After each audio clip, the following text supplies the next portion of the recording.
Life is complicated. Truth is complicated. And we humans don't like that very much.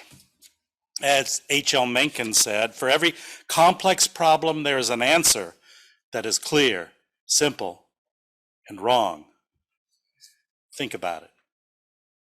The universe is unimaginably vast, and what we know for sure is infinitesimally small. That's scary. The Buddha taught that one of the most important reasons for human suffering is greed. And of the many forms of greed, greed for views and certainty is one of the most problematic because the universe is huge and our certainty is small. And in order to feel more secure, we make up stories and opinions to try to make sense of things. And of course, that's fine, but we don't test them very often. Cognitive scientists have identified something called confirmation bias. Even when we think we're being objective, we very often choose facts that fit our preconceived notions and make objective arguments based on those preconceived notions and ignore facts and opinions and information that doesn't fit. These opinions can harden into identities. People identify with certain ideas and ideologies without testing them. And the problem is that people will die and kill for those identities, even though they have no objective reality. This is human. We all tend to do that. My late friend and colleague, Forrest Church, used to say that almost every evil in the world is caused by those who are 100% certain that they're right. He wrote, "None of us is fully able to perceive the truth that shines through another person's window, nor the falsehood that we may perceive as truth. And thus, we can easily mistake another's good for evil and our own evil for good." And so it's vital that we have humility. It's vital that we carry the notion within us that we might be wrong. It's important that we listen and be open to other perspectives. Forrest Church talks about being wary of too much certainty about any issue. And the great issues of our time, we have strong opinions, and we should act on them, but we should look inside to see whether or not there is some degree of a minority opinion on those issues, even within us. That's why the scientific method has been able to make leaps and bounds and progress, because it's propose, test, test again, change, propose, test, test again. A spiritual question that we can ask ourselves is this: is this true? How do I know? Right now, there seem to be two opposing camps on how we should view the history of our country. The headlines are full of the screamings of those people who want to gloss over and ignore this country's sins. They're fighting and even passing laws to make sure that schools don't teach about slavery or the genocide of Native peoples or the oppression of workers and non-whites in our history. And there are the others who think that because of all those horrible facts being true, there's nothing good about this country and its institutions, that we're all a bunch of hypocrites in a country founded by criminals. And then we ignore the virtues of those who came before us because we judge them by the perspectives of our time. And this conflict is well illustrated by how each side views the Pilgrims of Plymouth Colony and the first Thanksgiving. There are two stories that we're told about the Pilgrims and Indians in that event. Most of us were taught in school about the first, where we had the construction class divided up into Pilgrims and Indians, and the Indians made these feather things, and the Pilgrims made these pilgrim hats. And then we heard about the story about the 3-day Thanksgiving festivals. In that first winter after the Pilgrims landed on Plymouth Rock, it was a really hard winter, and almost half of them died. By that second harvest, only 50 or so of them were left, and they wouldn't have survived if they hadn't been fed by the Indians who taught them how to plant corn and squash. Another story is more recent. The landing of the Pilgrims at Plymouth Rock spelled the beginning of the end for Native peoples of America. It was the beginning of a Holocaust. The Pilgrims, according to this story, repaid the Indians by wholesale slaughter, selling some into slavery, and stealing their land. Both of these stories are true. Neither of these stories is even close to being the whole truth. It's complicated.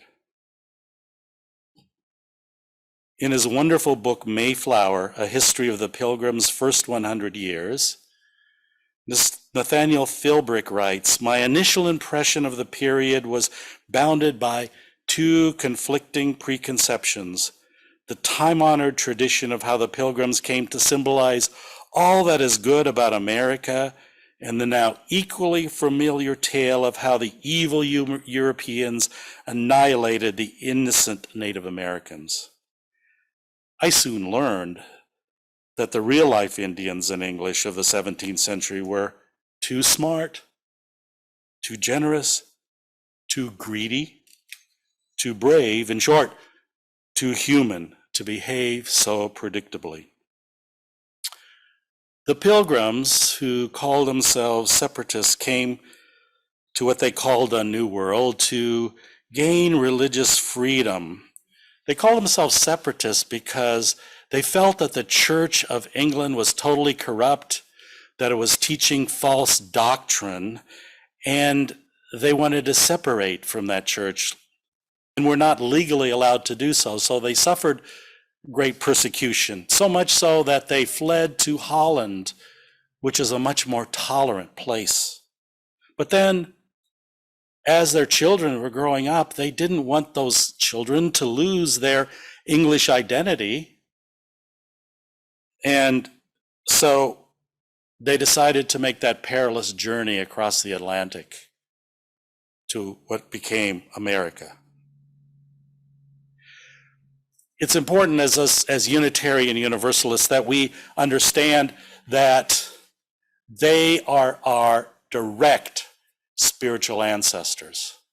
In fact, the church that the Pilgrims founded in Plymouth, after they landed, is now a Unitarian church and has had continuous worship since that time in the 17th century. And the most precious thing that they brought to us was an idea that made our individual religious freedom possible. One of the things that they rebelled against from the Church of England was this imposition of belief, of membership in the church based on creed and coercion of belief. How did one become a member of a congregation according to the Pilgrims? It was by a covenant, freely entered into, about promises that people made to each other and to themselves about how they would be with each other and how they would live their lives. And that is core to our Unitarian Universalist identity. That is the gift that the Pilgrims brought to us. When they got there, they settled in what was completely empty land. There weren't any other people there. And the reason was horrible. Because there was a plague that killed tens of thousands of Indians, and that's why the land was empty. That plague was brought by European fishermen and fur traders. Now, surrounding the Plymouth colony were a group of people that had similar cultural and language characteristics. They're called the Wampanoag, and they weren't one group. They were more like a group of competing fiefdoms. And among them was conflict, sometimes even war, a lot of political intrigue, and there was